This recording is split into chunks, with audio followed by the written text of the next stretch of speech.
So welcome everyone to today's webinar on the topic of innovation at scale. So great to see so many people here. And I'm pleased to announce that our CEO and founder of Wazoku, Simon Hill, will be leading today's webinar and talking us through how organizations can innovate at scale, why it's important, and how really to shift from that subscale process and mindset through to a more scalable and sustainable way to do innovation. So we're very excited about the next hour. Just a couple of points in housekeeping before we commence today. So if you have any questions, please pop them in the chat, and we'll be leaving some time for questions once Simon's completed his talk on innovation at scale. So the session is being recorded, so I hope that's okay with everyone. And we will make this recording available to people following today's webinar. So you can share that with your colleagues following today. Lovely. So without further ado, I will introduce Simon. Some of you may have met him before, but over to him to talk us through.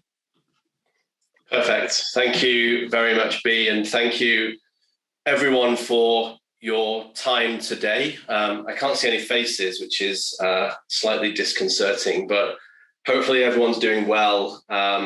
For those of you that are football fans and fans of England, hopefully you enjoyed the craziness of yesterday. And for those that have not, then I did anyway. The session today, the team have let me out and let me loose to get on my soapbox about a topic that I think is extremely interesting, extremely important. So earlier in the year, some of the team and I wrote a white paper called Innovation at Scale. The paper has really resonated and has quickly become one of our most important pieces of thought leadership. If you haven't read it, my team will be sharing a link to it following the session today. Innovation at scale is a hugely important topic, as I've said, on which I believe the future of health of people, health of ecosystems, health of organizations, and even the health of our planet and much more may depend.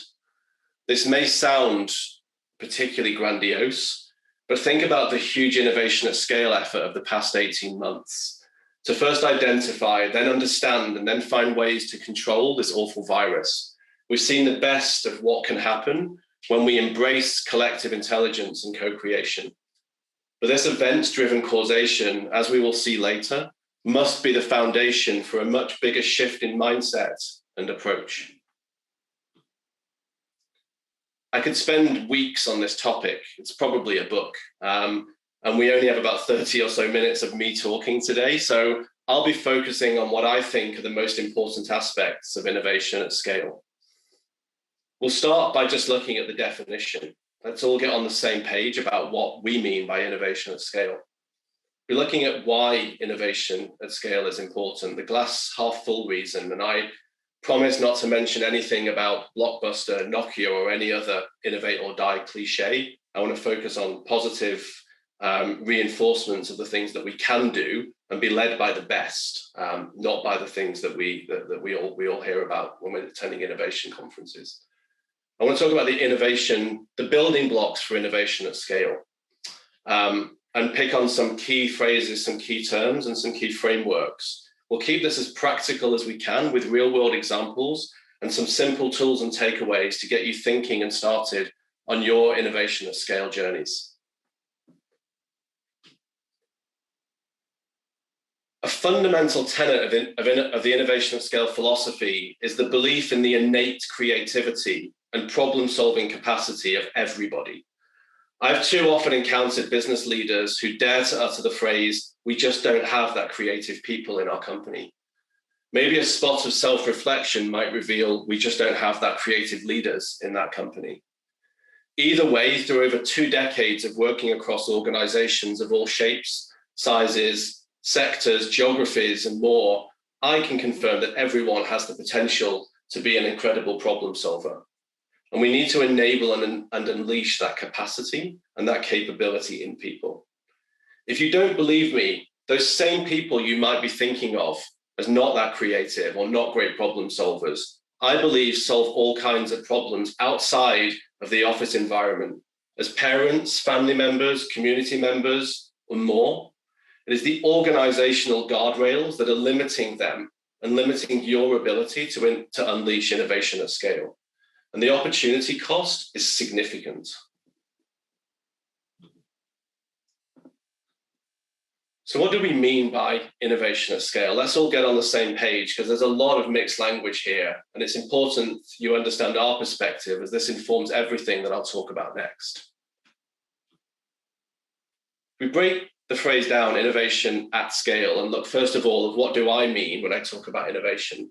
Innovation to me is a process through which new products or services are developed, or existing products or services are enhanced to create new forms of value. That's what I mean by innovation.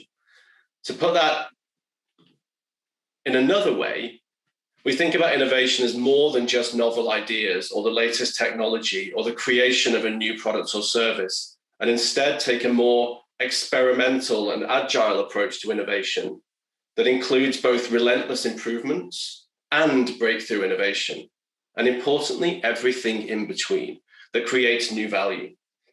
In our view, innovation covers the entire spectrum. If organizations in general are to transition away from ad hoc innovating to sustainable innovation at scale, then the first step is to establish and enable processes which create value regularly, sustainably, and scalably. Whatever the short-term drivers for innovation are, and there's loads of them, ever-changing competitive landscapes, business model diversification, shifting customer demands, the craziness of the last 18 months, it is important that we imagine an ever-increasing space for value creation if our organizations are to succeed in taking innovation out of the R&D lab or out of the innovation space and into the everyday ways of working that can truly drive and enable innovation at scale. So that's what we mean by innovation, a very broad definition of it. And on the other side of that phrase of innovation at scale, what do we mean by scale? So it was interesting that in the promotion of this webinar, I was challenged on social a bit about what do we mean by this? A few people asking questions, a bit of provocation. What we don't mean is one big idea, nor do we mean lots of unstructured ideas. This is not a webinar about innovation pipeline management. We're thinking about scale in the truest and purest sense of the word scale. And it is important for the remainder of this session that we take some time and reflect on this, as without doing so, we risk missing the significance of the scale point. It is fundamental. So allow me to posit this question. How can we enable and empower innovation in the context we just defined it? How can we enable and empower every single team in our organization, in every department, every single day, to do innovation in a way that is sustainable, scalable, structured, and successful? That's what we mean by scale. And to emphasize this point, I'm going to borrow a quote from the late, great Tony C., who, if you don't know, is well worth checking out. A great thinker, a great entrepreneur who recently also passed away. And I challenge you, off the thinking of Tony, whatever you were thinking in response to that question, think bigger. And what I really want us thinking about is unbounded capacity. Our innovation efforts now are constrained and bounded by capacity, by the mindset we bring to them, by our appetite to risk as organization and individuals, and by much, much more.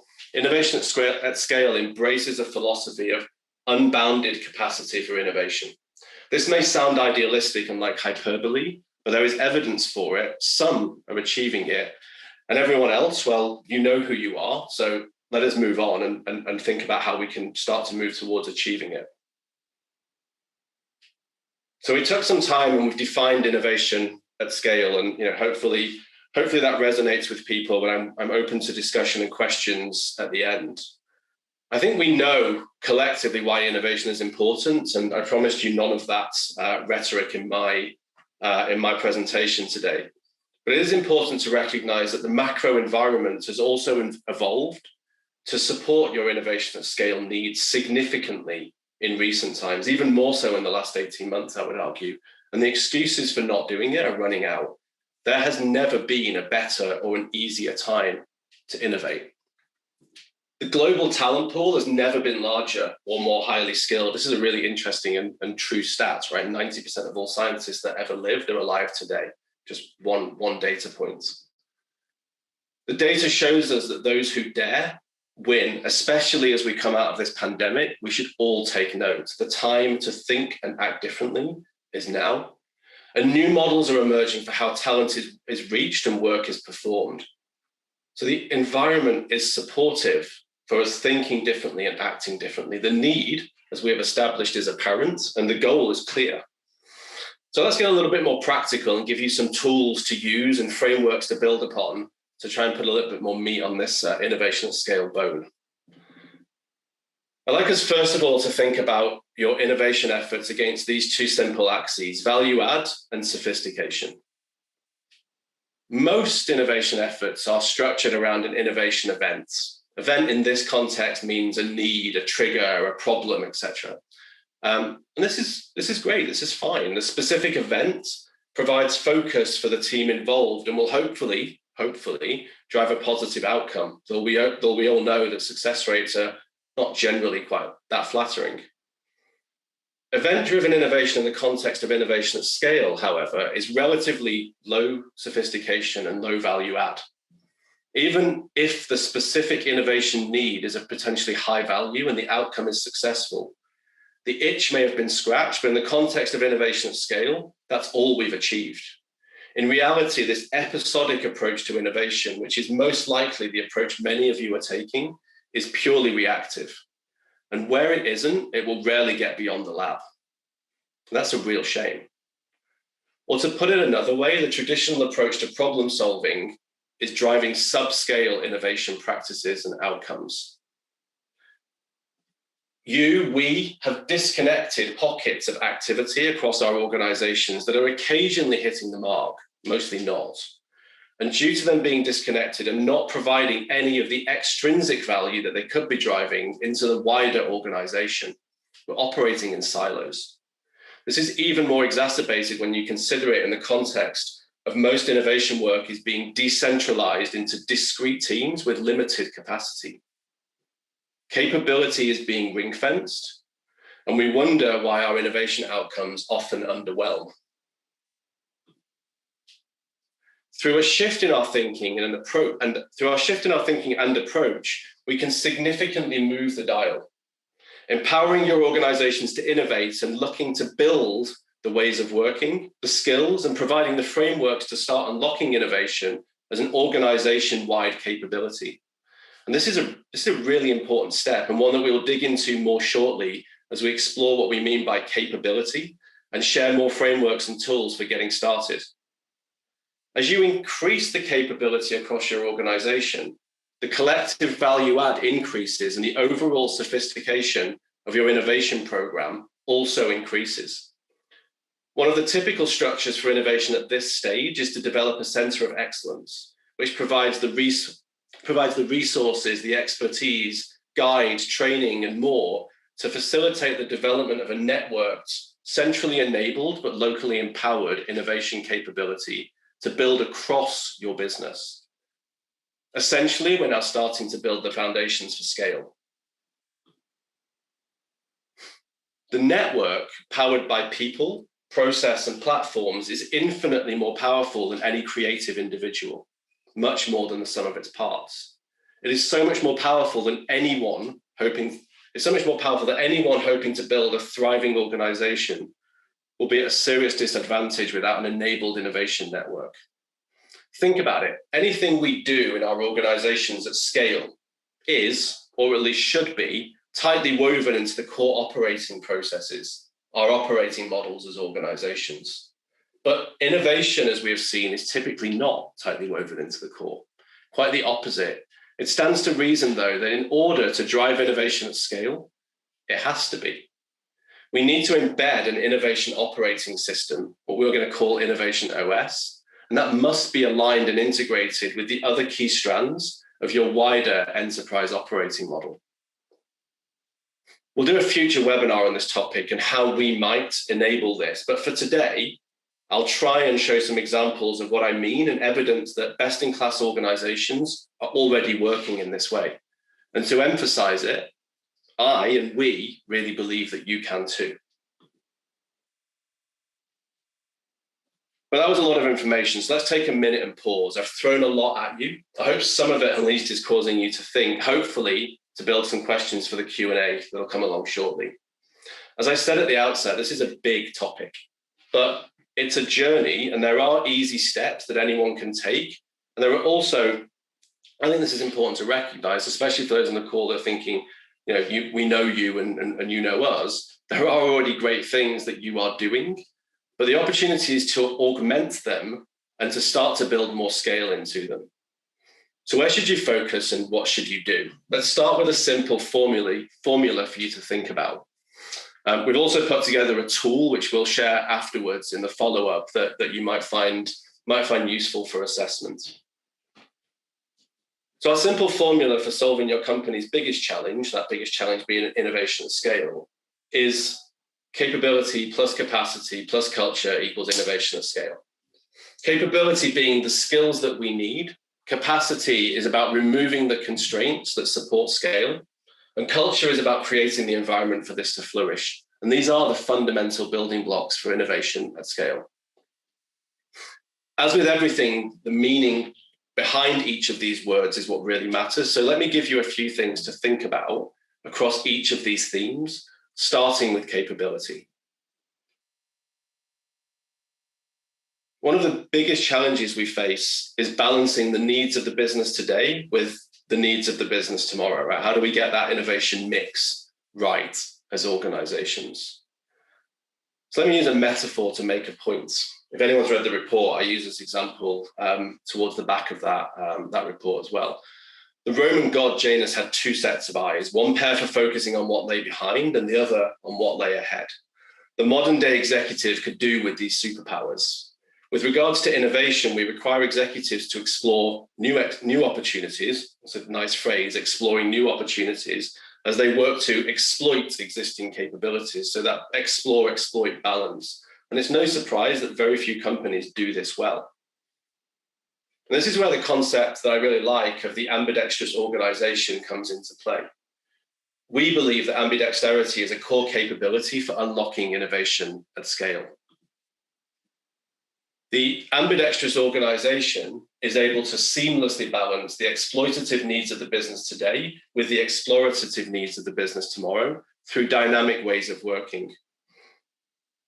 The leaders in this way of working are digital natives, right? They're the ones for whom this comes most naturally. But I do believe this is very transferable and an evolutionary skill. But as I've said, today, a very small percentage of companies really do this well. And we've spoken already about some of the reasons why.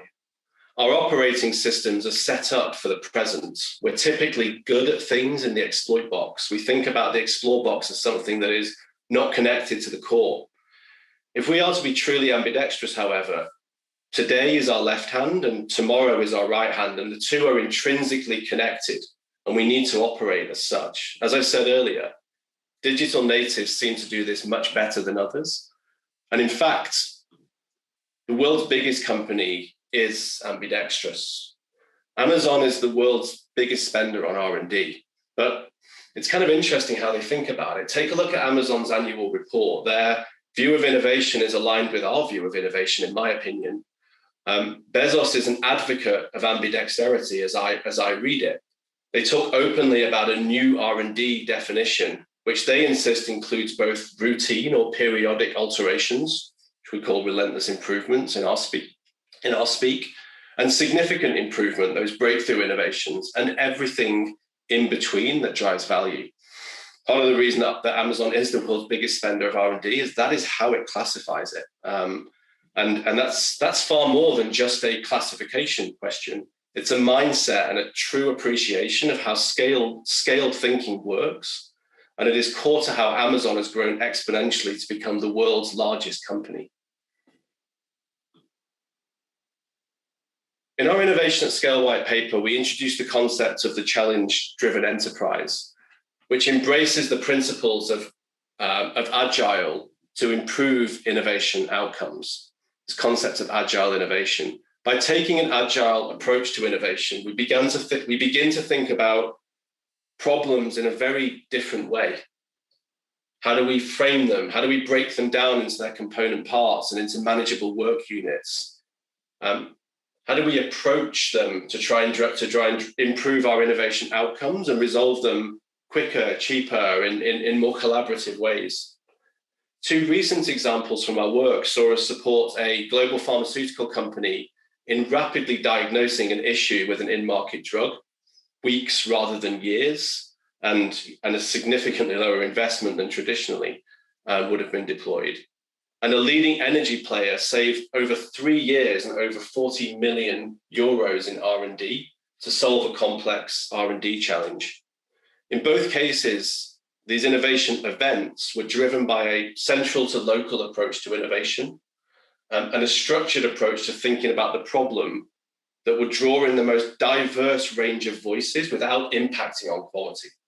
In both cases, the answer came from an unlikely source that neither company would have uncovered through traditional approaches.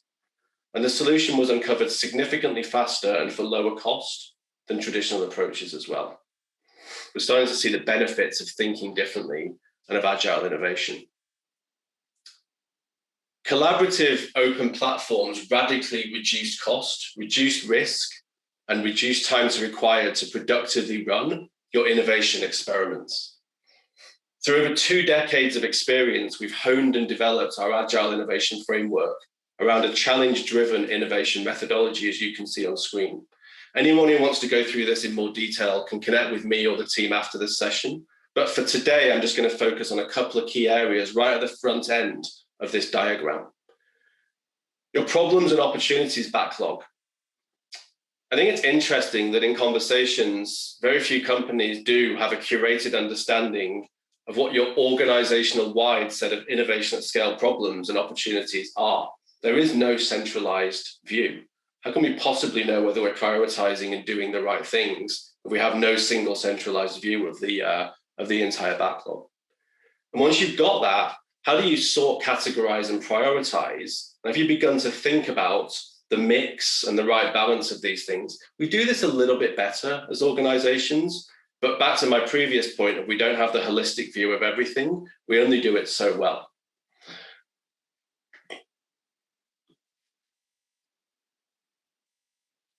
I quite like this canvas, and I thought it would be useful, I promised you some tools and some other ways of thinking, to think about ways of classification and prioritization in the realm of the explore bucket. This canvas, which we've adapted from Strategizer, is a good starting point, in my opinion, for mapping your backlog and pipeline and potential innovation opportunities against. Again, I'm not going to go into a lot of detail here. I think it's relatively self-explanatory. Probably don't want to be doing too many things in the high innovation risk, low expected return, or high death disruption risk boxes, for example, and probably want a healthy mix in most of the others. But one word of advice is you need to use the tools of agile innovation to break these down into manageable work units. Too often I see too many initiatives at a high level posing big innovation questions that need to be broken down, need to be much more focused and much more clearly defined. Otherwise, we risk just failing at the first hurdle. I saw this in a workshop recently where the intent was to sort of come and build beyond this, but actually it took us 2 hours to really unpick the bare bones of one aspect of one problem, because that kind of critical thinking needed to be done to really start to hone and understand what it was we were actually trying to solve for.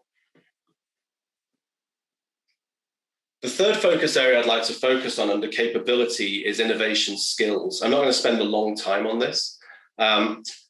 We need to build and nurture the skills of our leaders, the skills of our managers, and the skills of all employees in the aspects of agile innovation, and also a broader suite of core skills to move innovation out of the lab and into the organizational toolkit. Anyone who wants to know more about things like our challenge-driven innovation accreditation, innovation catalyst training, challenge design workshops, and much more should reach out separately from today's session.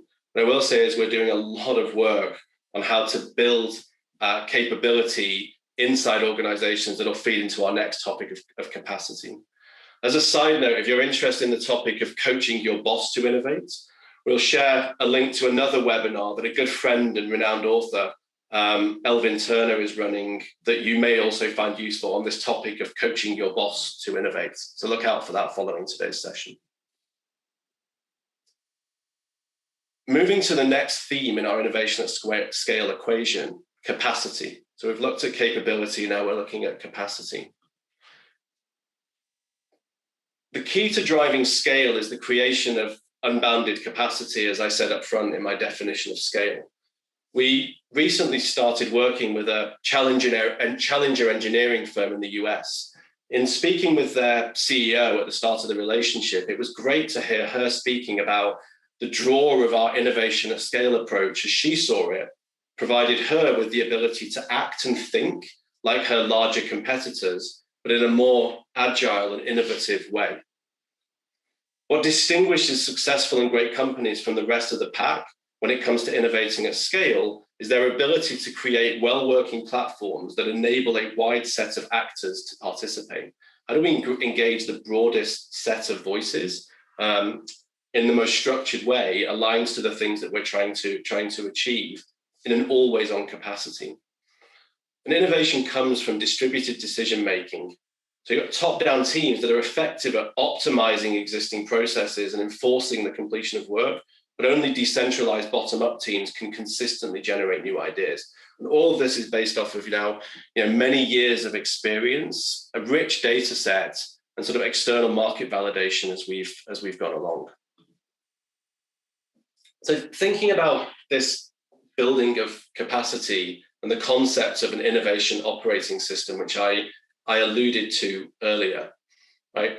The basic tenets underneath this is that the Innovation OS seeks to connect all the different actors from in your innovation network together. It provides for an always-on community of problem solvers underpinned by a philosophy of co-creation, an appreciation of the importance of technology and process to support scaled working, and some smart technology that ensures knowledge is constantly captured, mined, and exploited.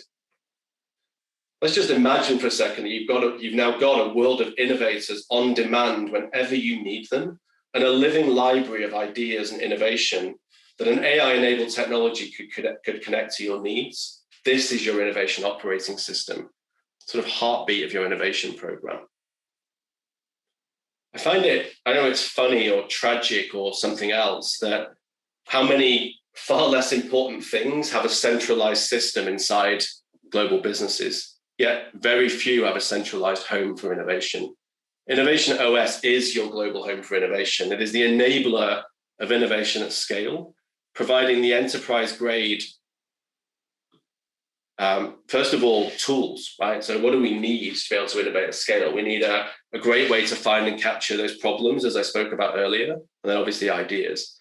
A platform for collaboration, as everyone will know who knows from working on us. The sophisticated ways to make decisions about what moves forward and what doesn't move forward. A way of taking things and developing them and driving actual outcomes. A simple way of measuring and reporting. I think there's a lot more work, and you'll see more research and more thinking come out from us on the topic of innovation accounting, innovation KPIs, and innovation reporting.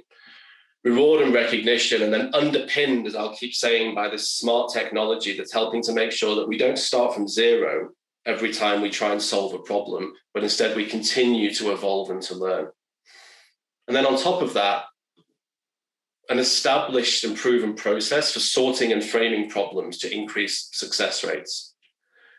And then for scale, and I think this is where this gets really, really kind of interesting and important, is across all of those disparate innovation communities, right? And without this, you really are operating with one hand tied behind your back, and it's hard to be meaningfully ambidextrous if you've got one arm tied behind your back. And I think I'd like to encourage everyone that is, with many of the customers we're working with, we're starting to build this scaled mindset. We may have started internally about how do we bring our employees, how do we bring our workforce into the innovation conversation. Yet we're still disconnected, right? We're still missing data points. We're connecting differently with our customers, with our suppliers, with the startups that we're meeting, there's a chance we're really missing an opportunity to harmonize all of this and make sure that we're actually learning and capturing and evolving and matching solutions to problems as expediently as possible. That's what your global innovation OS can give you.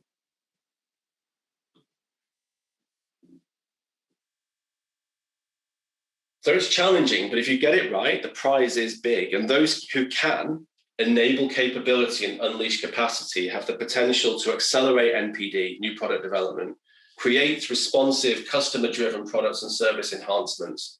That's the explore, exploit part of the conversation.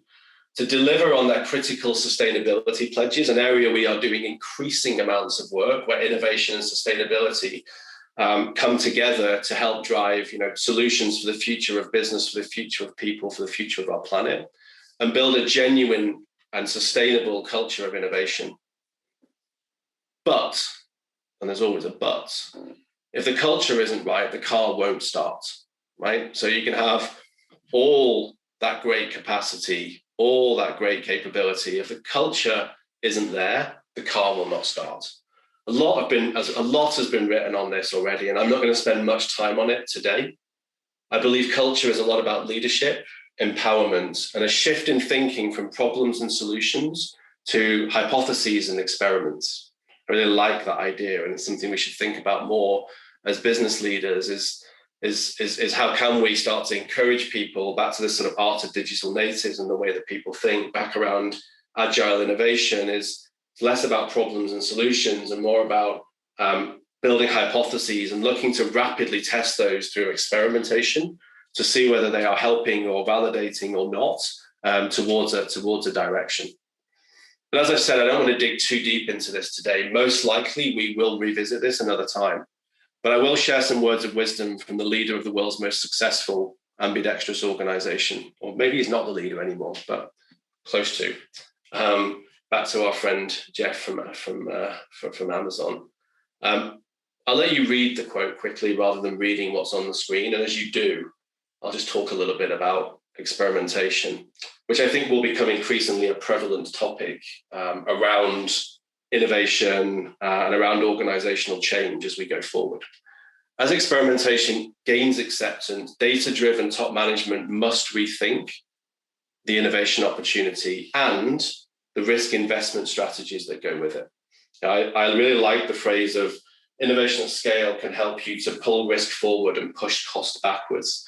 There's an analogy that came out of a piece of research done over multiple years by Deloitte that looked at the shift of efficacy, cost, and outcomes for new drugs developed through an open innovation approach in the pharma industry versus the traditional approach. And we can share the findings afterwards for anyone that's interested. But in essence, it validated everything that we've been talking about in this webinar today, right? That a shift in this thinking enables you to pull risk forward and push costs back. In R&D, that's significant. A lot of the cost is sunk until very late in the R&D and innovation process. If you can find ways to fail faster, it allows you to do more scale, to spend a lot less money on the failures that would happen downstream anyway. And OI has been proven, open innovation has been proven as a more effective approach for doing this than traditional ways of working. So we must think as leaders how we can move faster and more and develop more iterative ways of working. We're already seeing a shift, for example, to virtual research centers, such as we offer through our Innocentive brand that we acquired last year, away from more traditional approaches to R&D, just as I've spoken about in that pharma example. So having read that quote, how many experiments are you guys doing per year, per month, per week, per day? Do we know? Is that how we think as organizations? And how do they connect into your innovation goals, your innovation strategies, in that broad sense of innovation as we defined it up front as well? That's my last question I'm going to ask you. So I'll leave you once again with a simple summary of the foundations of innovation at scale. Capability plus capacity plus culture equals innovation at scale. I hope this relatively quick and probably quite detailed session has given you something to think about, hopefully some questions. And anyone that doesn't know me, I'm happy to connect with you. You can find me on LinkedIn and other usual social hangouts, or you can drop me an email, simon@wazoku.com. And with that, I will hand back over to B for any questions and any follow-up. Great, thank you so much, Simon, for that. Apologies, there's just someone drilling in the background. How very convenient. First question that we have for you today is, what's the balance between exploit and explore? Yeah, so I'm going to use a lot of it depends type answers. Partly it's because I'm a trained consultant, and that's what we're trained to do. But I think it does depend. And actually, the answer isn't what's the balance between exploit and explore, because I showed on that diagram earlier there are different classifications for each of the different things you can be doing in any aspect of explore as well. And I think from an organizational point of view, if you think about this at scale, then what I actually believe we should be doing is all of our organizational change programs should be centralized around our innovation OS, right? And therefore, the natural mix of things that you are doing will be defined by what you're already doing in your organizations.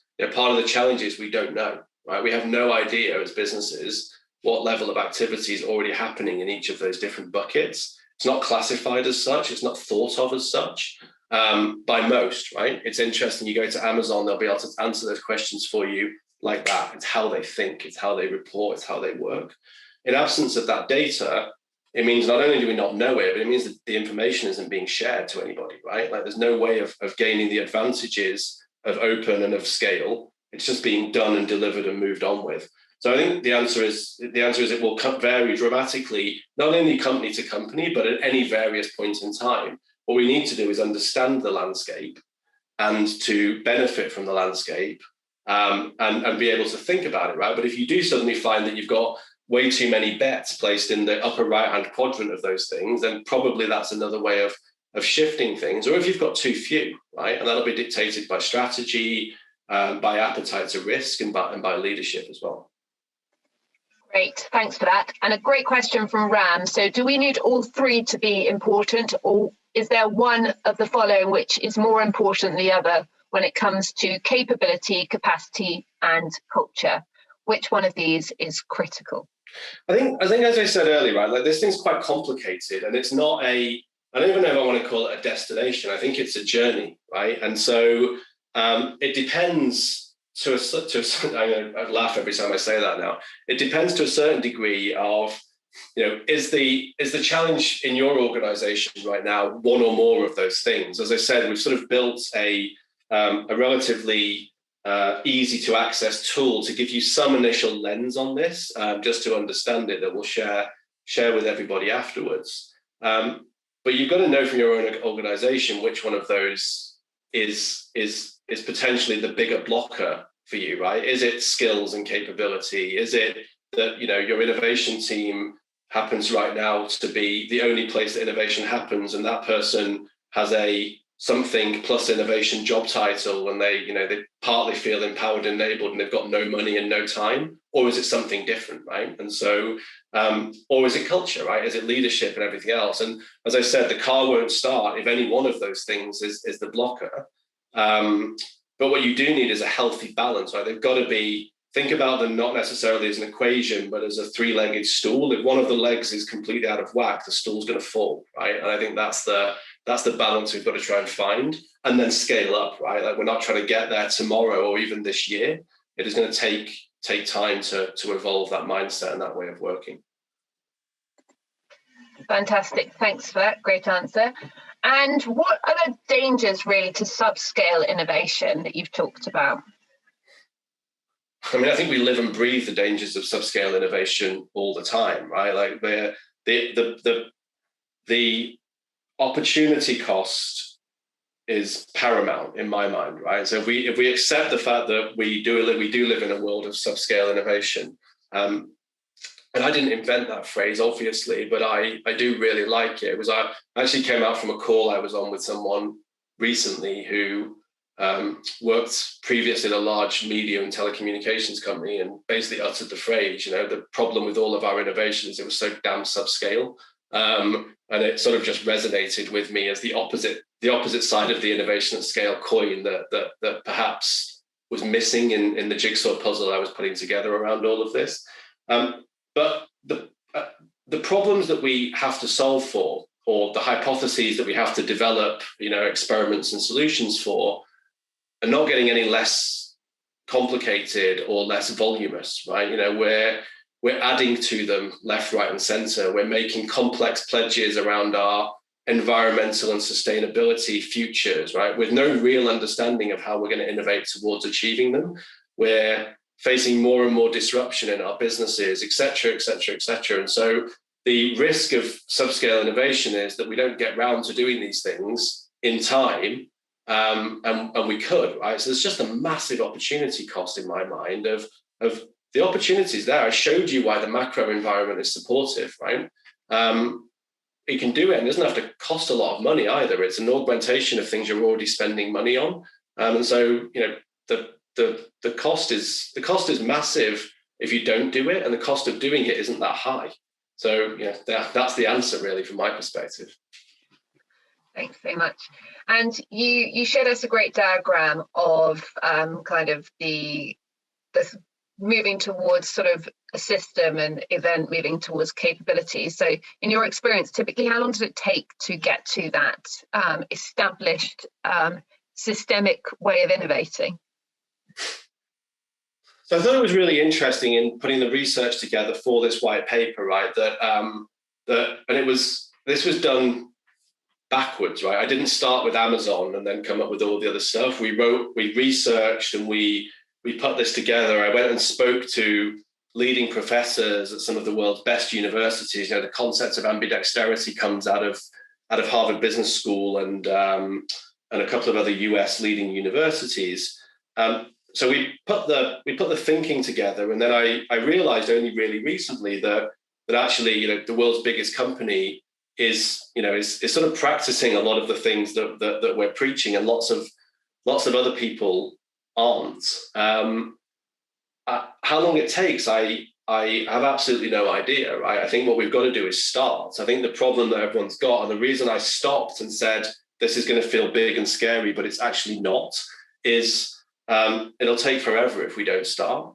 And if we do, and we start moving more towards clearer definitions, more centralization, there is such an abundance of waste in the way that we do things right now that there's enough money actually to solve the problems, as I keep saying, that we already have to face as well. So it'll take less time than if we don't start, but it'll still take a lot of time. Great. And a great question here. Is the chance of subscale innovation greater within a risk-adverse organization, or is it actually more about that organization's appetite to fund innovation and experiments? Well, I think it comes back down to the classification, right? I think that you're finding risk-averse organizations, they're probably really, really brilliant at some of the exploit stuff, right? Probably fantastically good at it, and maybe world leading in some organizations at that, and less good at other things. I think also we tend to beat ourselves up in some aspects on some of these topics, right? It's like if you're not setting out to do something, you don't do something, then being surprised at that or shocked about it is silly. And actually we should think about what's the mix, back to the question you asked earlier, as to what's the right thing. So sure, some organizations are set up to do things in a balance that's different than other organizations.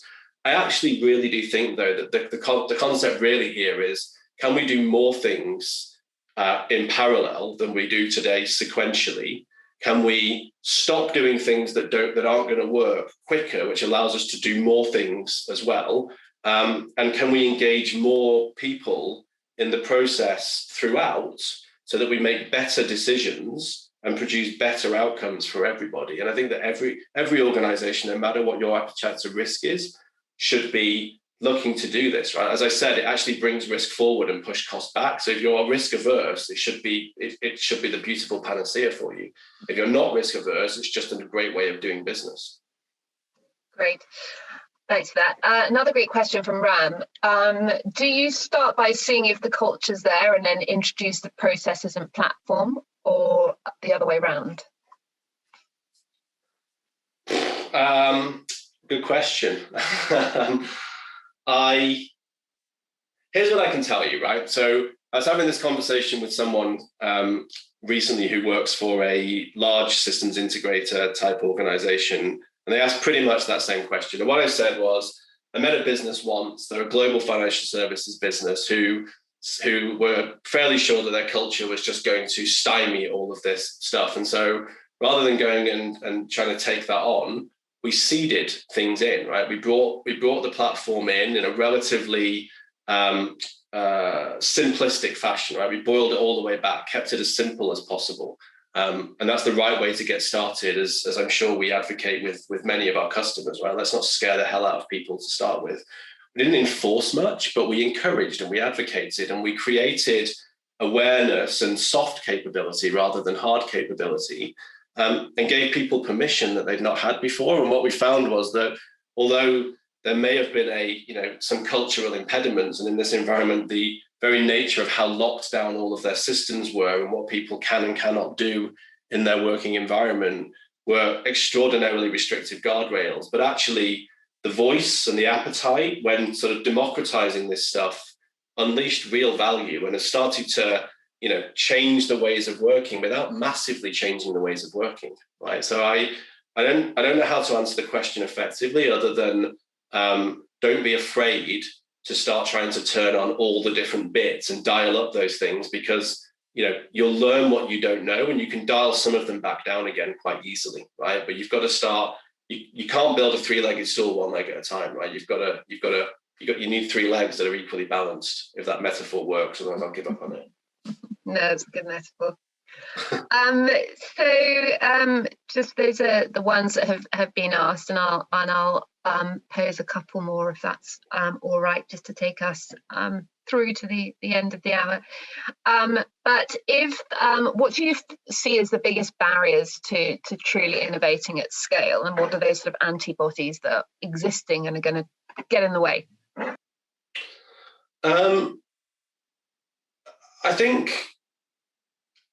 I think I've covered a lot of them in this session, right?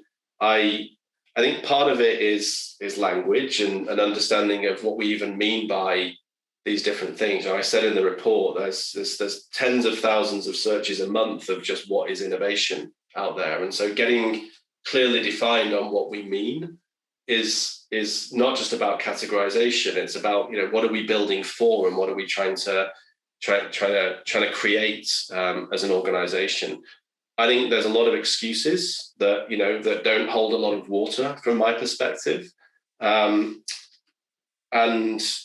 there's a lot of lack of capability, if I'm being brutally honest. Right? I think we use culture as an excuse, right? Capacity isn't hard to turn on, right? You can create unbounded capacity. Just come talk to us and we can help you make that happen. The capability piece, particularly from a leadership and potentially a middle management level, I think is still has some work to do.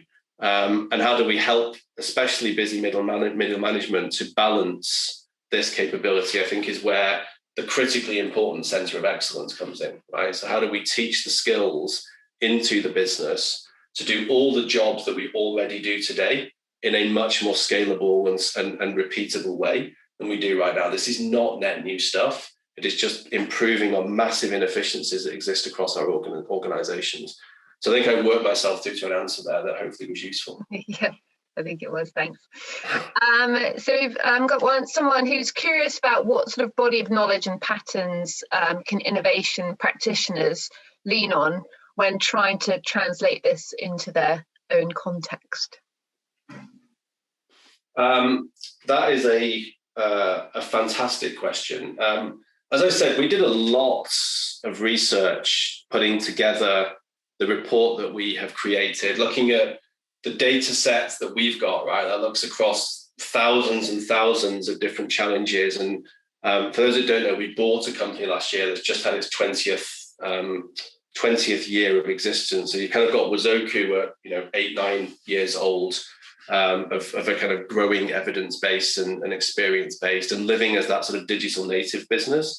And then Innocentive with another 10-12 years worth of experience and sort of boundary pushing in a related but adjacent space. We've lent on that sort of body of knowledge that we have as organizations. I think there was some really there's some really good content out there, but there's also a lot of not very good content as well, right? And I think that picking and choosing who you lean on and what you're trying to pull out depends on where you're least comfortable, right? You think you can make this as complicated as you choose to make it, and the challenge is how do we make it as simple as possible? Because otherwise, all we're going to do is tie ourselves in knots. So I'm very happy, and if there's anything on sort of bodies of knowledge or research that people want to know, reach out to us and we'll share some kind of recommended reading with people and other things. I think the patterns is quite interesting, right? So I think that data for innovation is